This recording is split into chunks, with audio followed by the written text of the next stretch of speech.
Ladies and gentlemen, good evening, and can I warmly welcome you to the Sheldonian Theatre this evening for the talk that we're just about to hear, Is God a Delusion? My name's Robbie Strachan. I'm the president of the Christian Union here at Oxford University. And it is a delight to be joined this evening by William Lane Craig, who will just be, in a moment, giving a lecture in response to Richard Dawkins' book, The God Delusion. Now, it would have been great to be able to welcome Professor Richard Dawkins here this evening for public debate. Unfortunately, he wasn't able to make it.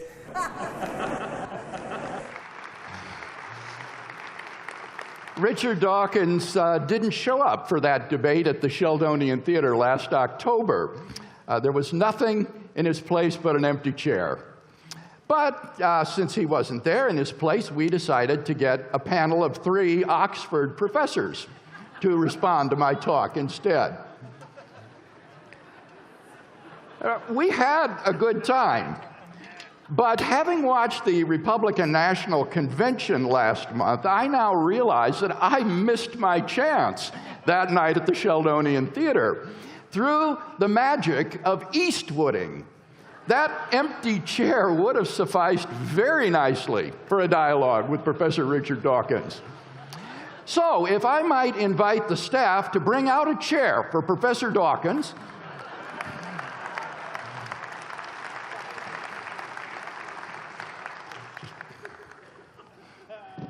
Thank you. Welcome to Watermark, Professor Dawkins. I am delighted that we can find... Now, calm down. Well, you don't have to shake my hand. You don't really even have to be on the same stage with me. That's one of the great things about Eastwooding. Yes, I know you don't want to, but you don't have any choice. You're being Eastwooded. Well, there are 2 kinds of people in the world, my friend. Those who show up and those who get Eastwooded.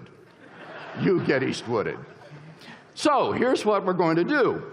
Since you believe that there are no good arguments for God's existence, I'm going to summarize a few of the arguments for God that I've defended in my published work, and then give you a chance to respond to each of them, okay?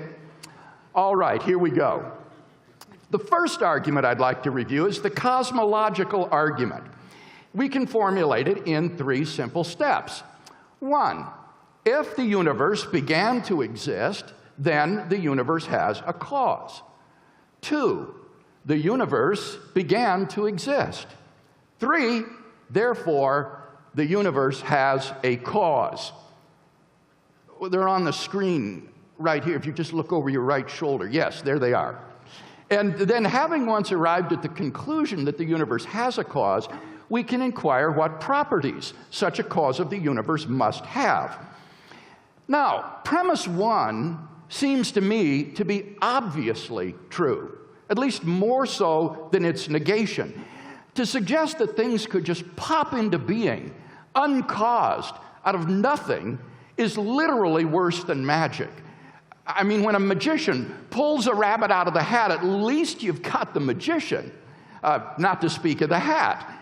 So for the universe to come into being uncaused, without any sort of cause at all, would be literally to come into being from nothing. And that is surely absurd. Now, wouldn't you agree with that? Yes, Lawrence Krauss has argued that physics can explain how the universe came into being from nothing. But if you press Professor Krauss, he admits that he's not really talking about nothing. He's talking about the quantum vacuum, which is a sea of energy filling all of space. He's not talking about nothing. He himself says, and I quote, "By nothing, I don't mean nothing. Nothing isn't nothing anymore in physics." Have you read David Albert's review of Krauss's book in the New York Times? Listen to what Professor Albert says. I quote, "Krauss seems to be thinking that these vacuum states amount to there not being any physical stuff at all. But that's just not right. Vacuum states are particular arrangements of elementary physical stuff. Krauss is dead wrong, and his religious and philosophical critics are absolutely right. That's your response, that David Albert is a philosopher. Well, that's right. He's one of the most eminent philosophers of science in the world today, and his doctorate is in quantum physics. Dr. Dawkins, you're in no position to look down your nose at a man like David Albert. If you get into a dispute with David Albert about the proper interpretation of quantum physics, well, being he's one of the most powerful experts in the world and would blow your head clean off, you've got to ask yourself one question. Do I feel lucky? Well, do you, Prof? I think that's a good decision. Well, let's go on then to premise 2, that the universe began to exist. This premise can be supported by both philosophical argument and scientific evidence. The philosophical arguments aim to show that there cannot have been an infinite regress of events in the past, or in other words, that the series of past events must have had a beginning. Now, these philosophical arguments are fascinating and mind-expanding, but since you're not a philosopher, but a scientist, let's pass those by and stick to your area of strength and go on to the scientific evidence in support of premise 2. The scientific evidence is based upon the expansion of the universe.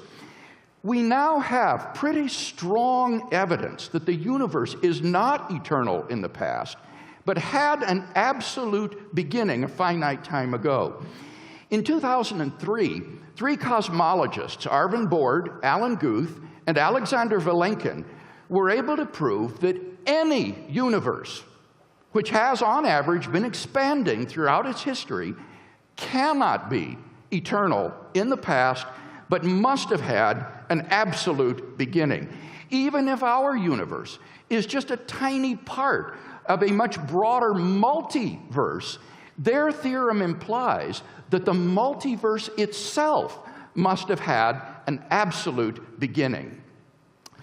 Are you aware that earlier this very year at Cambridge University, at a conference celebrating Stephen Hawking's 70th birthday, that Vilenkin gave a paper entitled, "Did the Universe Have a Beginning?"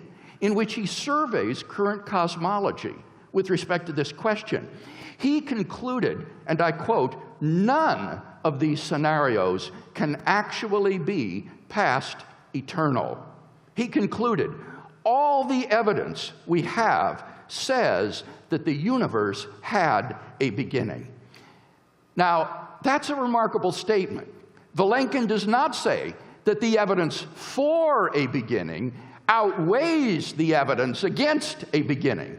Rather, he says, all the evidence we have says that the universe had a beginning. Vilenkin pulls no punches.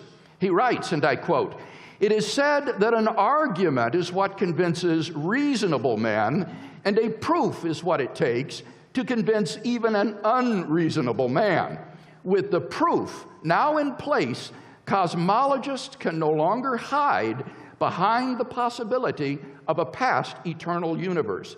There is no escape. They have to face the problem of a cosmic beginning," end quote.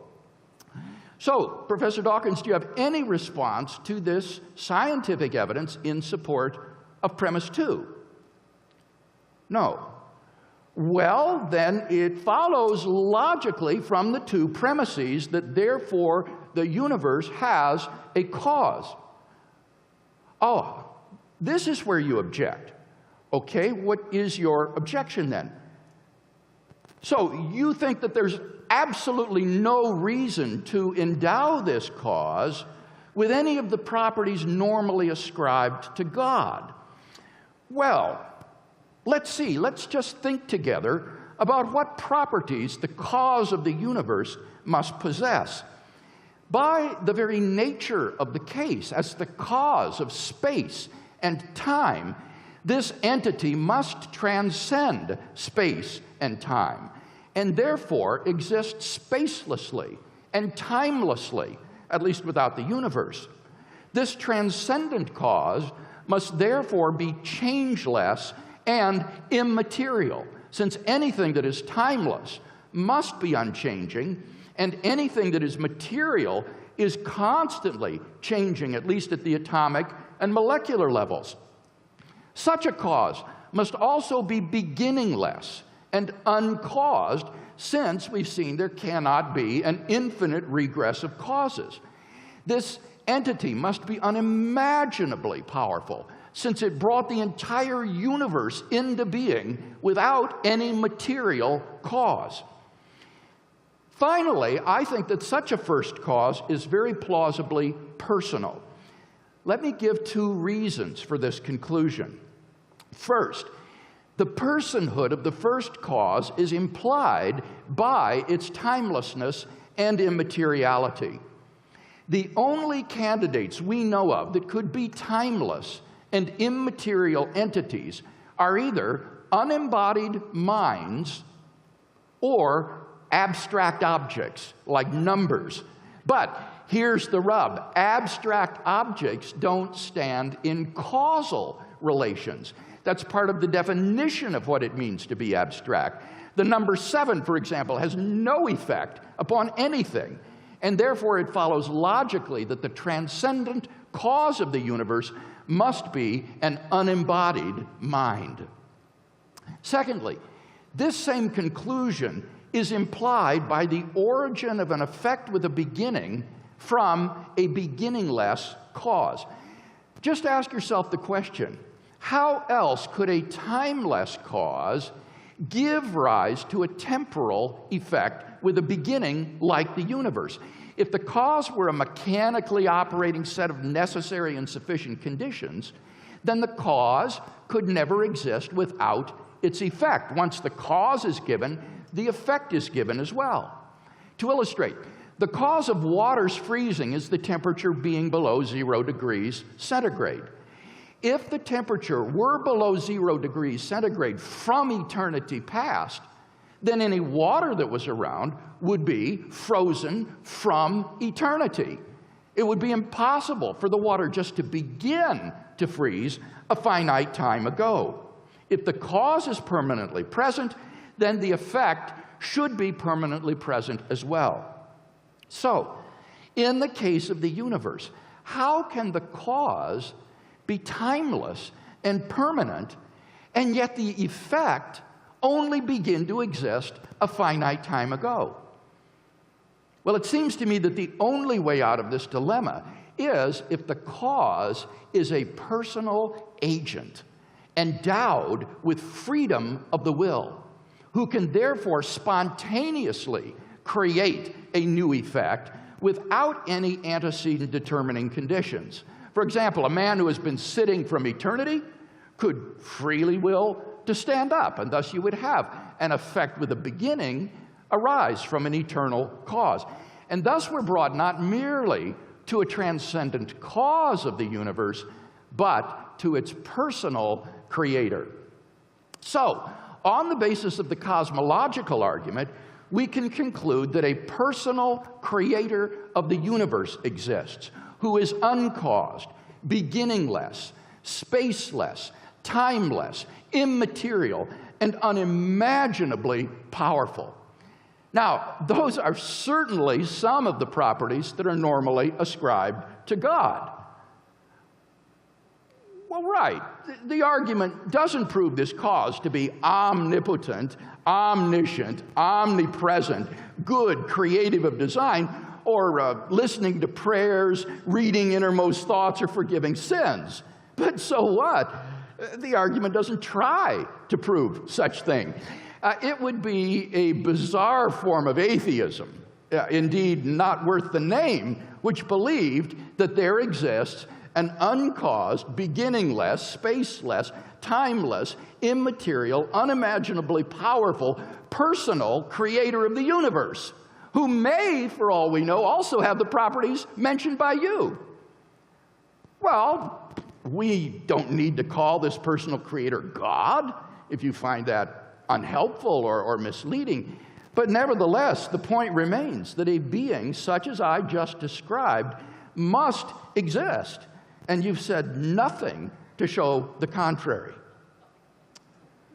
Well, sure, we can go on to the second argument. Here's a simple moral argument for God's existence. Number one, if God does not exist, objective moral values and duties do not exist. Two, objective moral values and duties do exist. Three, therefore, God exists.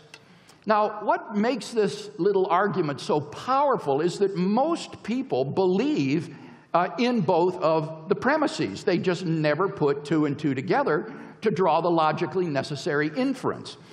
In fact, Professor Dawkins, you yourself seem to be committed to the truth of both premises. With respect to premise one, you've elsewhere written, and I quote, "There is at bottom no design, no purpose, no evil, no good, nothing but pitiless indifference. We are machines for propagating DNA. It is every living object's sole reason for being." So, you agree with premise one. Right. Okay, what about premise two? Now, although you say that there is no good, no evil, nothing but pitiless indifference, you, Dr. Dawkins, are a stubborn moralist. Haven't you, for example, vigorously condemned as morally wrong and reprehensible the abuse and harassment of homosexuals? Right. And how about the religious indoctrination of children? Right, tantamount to child abuse. And how about the Incan practice of human sacrifice? Right, abominable. And how about God's commanding the slaughter of the Canaanites? Right, such an immoral deity. In fact, haven't you even offered your own revised version of the Ten Commandments for guiding moral behavior? That's what I thought. So, since you affirm both premises of the moral argument, you are, on pain of irrationality, also committed to the truth of the argument's conclusion that God exists. Can you explain this inconsistency? No? Well, then let's go on to the teleological argument, or the argument for design. As you know, the cutting edge of the current argument for design concerns the remarkable fine-tuning of the universe for the existence of intelligent, interactive life. Here's a simple formulation of the teleological argument based on the fine-tuning of the universe. Premise one, the fine-tuning of the universe is due to either physical necessity, chance, or design. Two, it is not due to physical necessity or chance. Three, therefore, it is due to design. Now, with respect to premise one, perhaps I'd better explain to our audience what is meant by fine-tuning. This expression does not mean designed. Otherwise, the argument would be obviously circular, claiming that the best explanation of design is design. Rather, during the last 50 years or so, scientists had discovered that the existence of intelligent, interactive life anywhere in the cosmos depends upon a delicate and complex balance of initial conditions simply given in the Big Bang itself. If nature's fundamental constants and quantities were to be altered by less than a hair's breadth, this life-permitting balance would be destroyed, and no living, interactive organisms of any kind could exist anywhere in the cosmos. Now, you recognize the fact of fine-tuning, don't you? Yes, Sir Martin Rees has done a very good job of describing this remarkable fine-tuning of the universe. Good. Now, premise one simply lists the three possibilities for explaining the presence of this amazing fine-tuning: physical necessity, chance, or design. Are you aware of any other explanations? Good. Then these are our three alternatives. And the question then is, which is the best explanation? Well, premise 2 addresses that question. The first alternative, physical necessity, is extraordinarily implausible because the values of the constants and quantities are independent of the laws of nature. The laws of nature are consistent with a wide range of values for these constants and quantities. Right? Sir Martin Rees does reject this first alternative. And you agree with him about that. Good. We're making progress. You know, it's so nice to be talking with you about these things, Professor Dawkins. So what about the second alternative, that the fine-tuning of the universe is due to chance? Well, it seems to me that the problem with this alternative is that the odds against the universe's being life-permitting are so incomprehensibly great that they cannot be reasonably faced. So, to increase the chances of fine-tuning, you're prepared to postulate an infinite number of randomly ordered, unseen universes, composing a sort of world ensemble or multiverse of which our universe is but a part. Right. And somewhere in this infinite world ensemble, finely tuned universes will appear simply by chance alone, and we happen to be one such world. Yes, it does appear to be, how did you put it, an unparsimonious extravagance. So how do you respond to that objection? Now, let me get this straight. You say that if each one of these universes is simple in its fundamental laws, then we are still not postulating anything highly improbable. Well, now, Dr. Dawkins, that response just seems to me to be confused. In the first place, each universe in the ensemble is not simple, but it's characterized by an array of contingent quantities and constants. If each universe in the ensemble were simple, then why did you feel the need to postulate the world ensemble in the first place? Secondly, you're assuming that the simplicity of the whole is a function of the simplicity of the parts. And that's just an obvious mistake. Think, for example, of a complex mosaic, say a mosaic of a Roman face. A complex mosaic is made up of a great number of individually simple parts, little chips of blue and green and brown, for example. The parts are simple, but the whole is complex. And in exactly the same way, an ensemble of simple universes will still be complex if those universes are randomly ordered in their constants and quantities, rather than, say, all having the same values. Look, here's what I think you need to say. You can argue that the postulate of a world ensemble is still simple if there is a single, simple mechanism generating the many worlds. So the question is, what mechanisms do you suggest for generating this infinite, randomly ordered world ensemble? An oscillating model of the universe. So the idea here is that the universe has undergone an infinite series of expansions and contractions, and that each time it expands, it gets a new array of constants and quantities, until finally a finely tuned universe emerges by chance alone. Right. Well, let me just ask you this.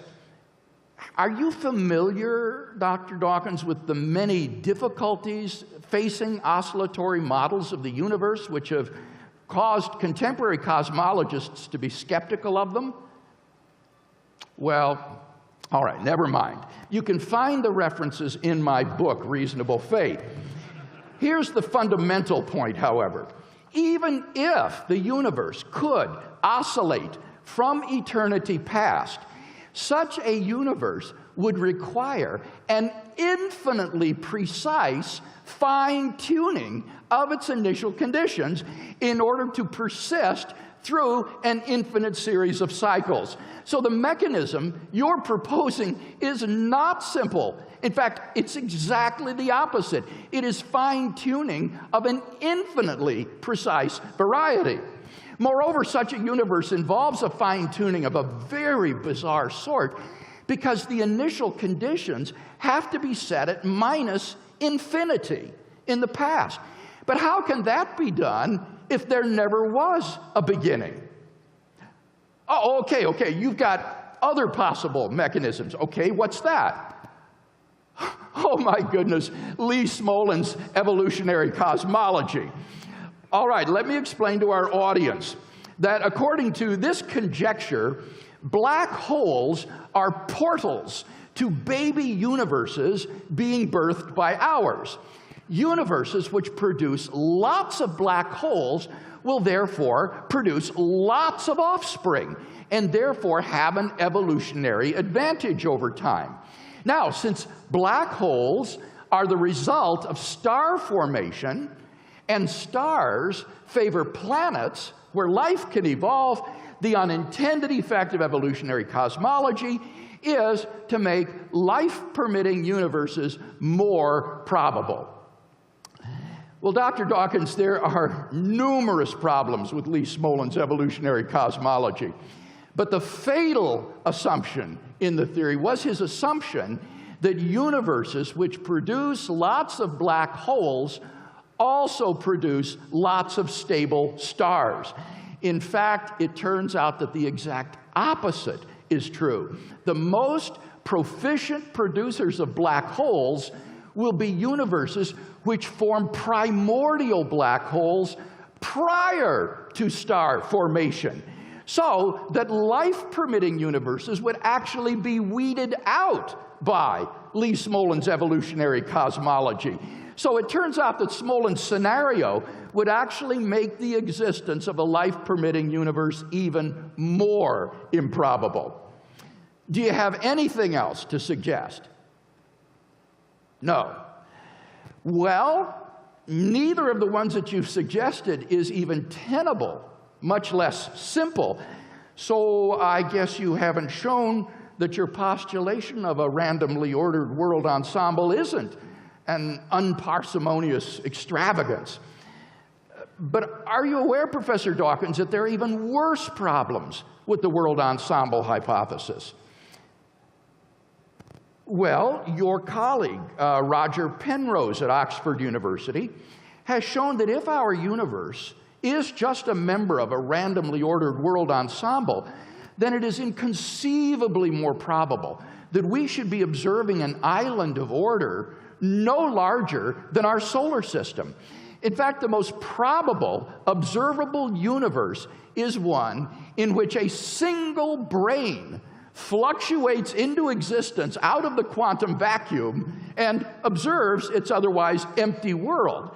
Observable universes like those are simply vastly more plentiful in the world ensemble than finely tuned worlds like ours, and therefore ought to be observed by us if we are just a random member of a world ensemble. Since we don't have such observations, that fact strongly disconfirms the world ensemble hypothesis. On atheism, at least, it is therefore highly probable that there is no world ensemble. You haven't. Well, you really ought to read Roger Penrose's book before you write on these things. So it follows from our premises that therefore the best explanation of the fine-tuning is design, unless the design hypothesis can be shown to be even more implausible than its rivals. So, do you have any objections of comparable weight to the design hypothesis? You do. Wow! The central argument of your book. Go ahead, make my day.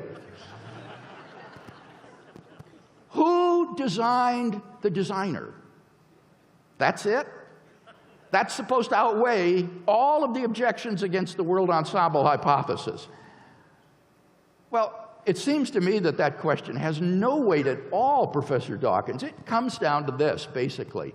In order to recognize an explanation as the best, you don't need to have an explanation of the explanation. This is an elementary point in the philosophy of science. For example, if archaeologists digging in the ground were to discover things looking like arrowheads and pottery shards, they would be justified in inferring that these artifacts were not the chance result of metamorphosis and sedimentation, but were the result of an unknown group of people, even if they had no explanation of who these people were or where they came from.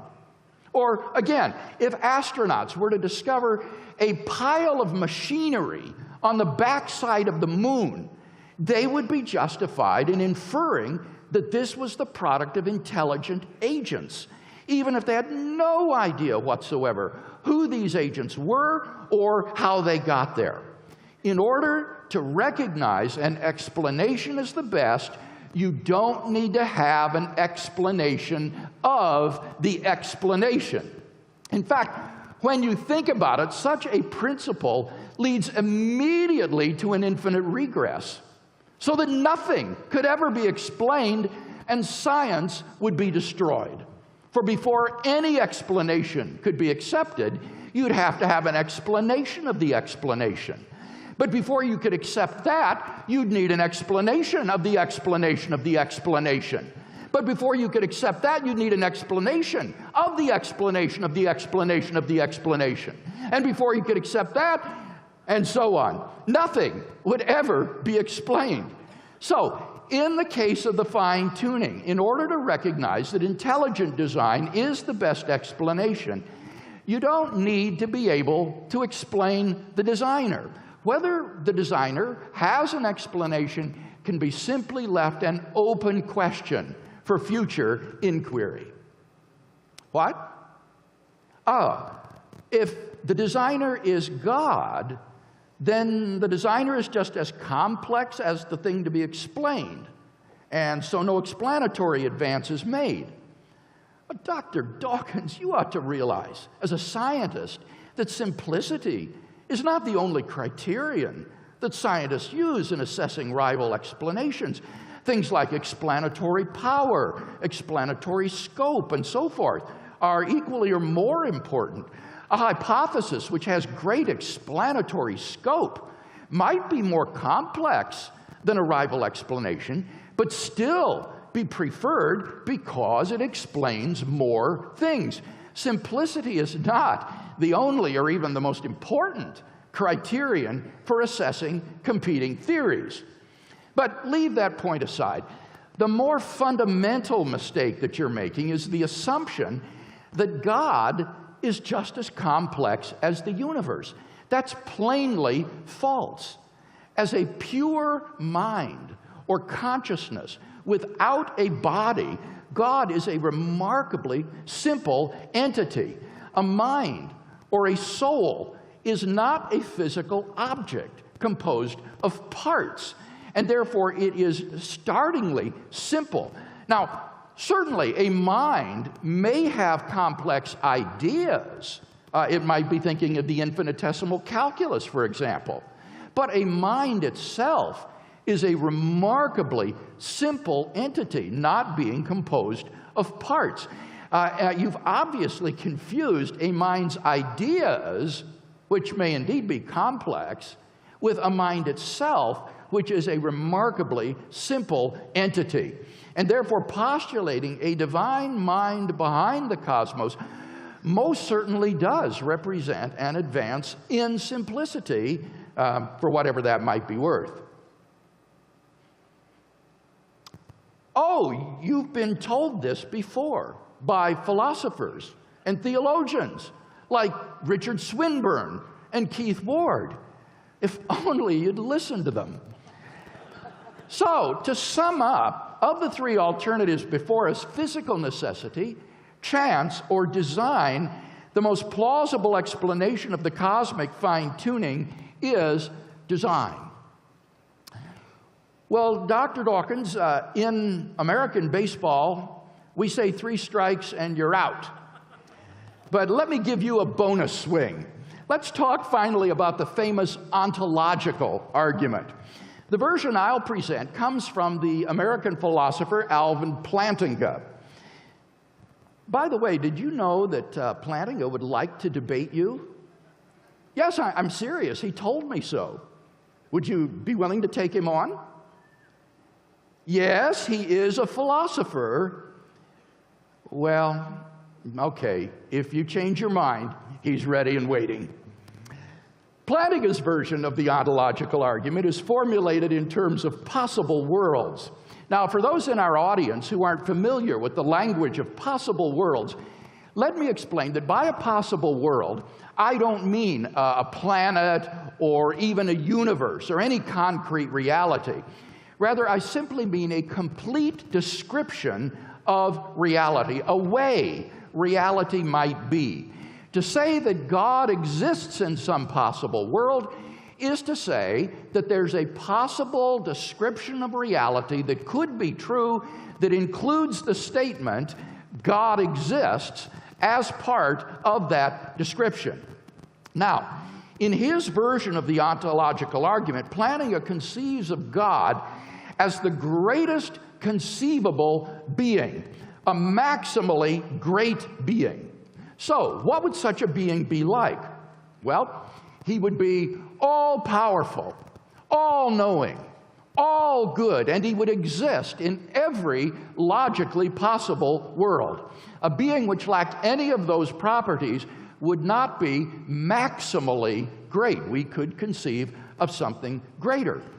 But what that implies is that if God's existence is even possible, then it follows logically that God must exist. For if a maximally great being exists in any possible world, it exists in all of them.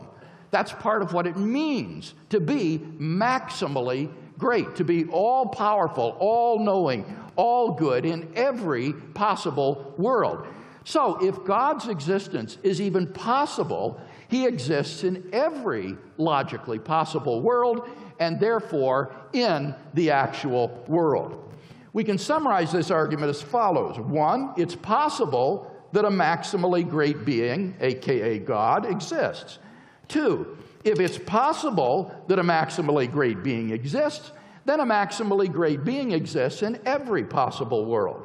3, if a maximally great being exists in every possible world, then it exists or rather in some possible world, then it exists in every possible world.